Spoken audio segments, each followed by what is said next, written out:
Parents, if you're just waking up with us this morning, a sometimes difficult subject to talk about with your kids, but it's a really serious one. We're talking about drugs. Jo Sawvel is an award-winning investigative reporter, and it's going to lead a seminar tomorrow to help you get through that talk. Can sometimes be uncomfortable, really, to talk about your kids about drugs, but it's a very serious one, you think? Oh, absolutely, and it's on the top of everybody's minds. A University of Michigan study just released in November said of all the things parents or adults can be concerned about in their community, children using drugs is the top concern. That's the first time ever that's happened. Obesity, it tied with obesity. Really? Yes. Wow, that's eye-opening. So when is the right time to have that talk? At what age do you think?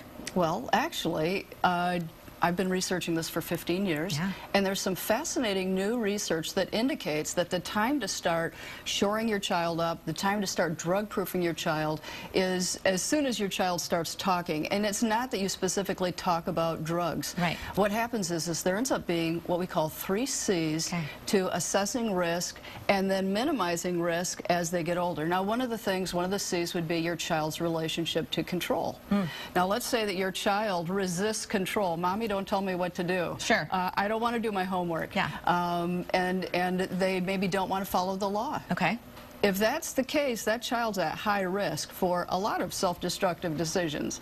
And so what you can start doing at a young age, if you see your child's resisting control as opposed to saying as helpful, like, Mommy, what do you think I should do? That's a child who sees it as helpful.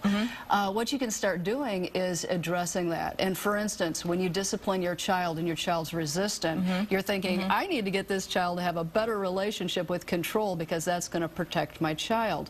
So what you can do is reason with your child and say, Johnny, the reason Mommy disciplines you when you call the neighbor boy names is because if you continue to call people names that you meet in public, no one's going to want to be your friend, and that's going to hurt Mommy because you're my little boy and I want you to have lots of friends. So Mommy wants the best for you. And as you can continue to encourage your child to see, do you know why Mommy drives 55 when it says 50? Do you know why Mommy stops at the stop signs? Because Mommy wants to be alive to hug you again tomorrow. Laws are good. Introduce them to policemen, have them shake hands, take them down to the fire department. That's interesting because you wouldn't normally have those kind of conversations, you would think, at that young of an age, but I could see how it would relate throughout life and throughout those pressures that you might get when you are a little bit older. What's the second C that you want to talk about? Yes, because you're building relationships with support nets to support the children. The second C would be coping skills. And in my seminar, I'll ask the audience, how many coping skills can you list? There are like 100 coping skills. How many can you list? A lot. I'm a mom. Can you really? Okay. Well, that's great. That's great. So a lot of people only have 1 or 2 or 3 things they can suggest to their kids, but nowadays, kids need lots of coping skills because every time you're under stress, maybe sometimes you'll grab a favorite book and it kind of takes you away. Maybe you'll play sports and it kind of the adrenaline, you sweat out the stress. Well, kids have so many pressures today that you can't grab the book every time because it's going to be like, it doesn't work anymore. Not every time. And so you have to have lots of coping skills, so that's another C. Interesting, okay. And the final C. The final one. Connectedness. And especially connectedness to our birth parents.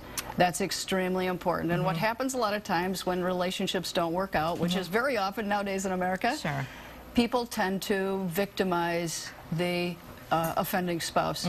And whenever you're saying negative things, you're making it harder for that child. You're hurting your child. You may think you're hurting your spouse. They're actually not hearing it most of the time, or the ex, or whatever.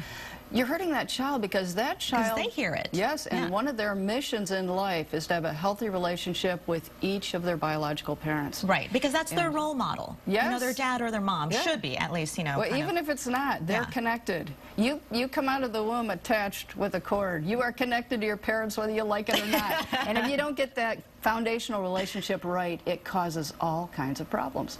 So connectedness, and then also connectedness with the greater community, connectedness with any culture that you're in, school culture, neighborhood culture, the better connected your child, the greater the chance they're going to make good choices. Those are some interesting 3 C's just to kind of remember as parenting out there. And we've asked you to stay because it is so fascinating. So you'll come back and we'll talk about some other things that you'll talk about during your seminar and give people an idea of how they can get out there and ask you their own questions. Beautiful. Thanks for staying around. Thank you. Okay, see you in a bit.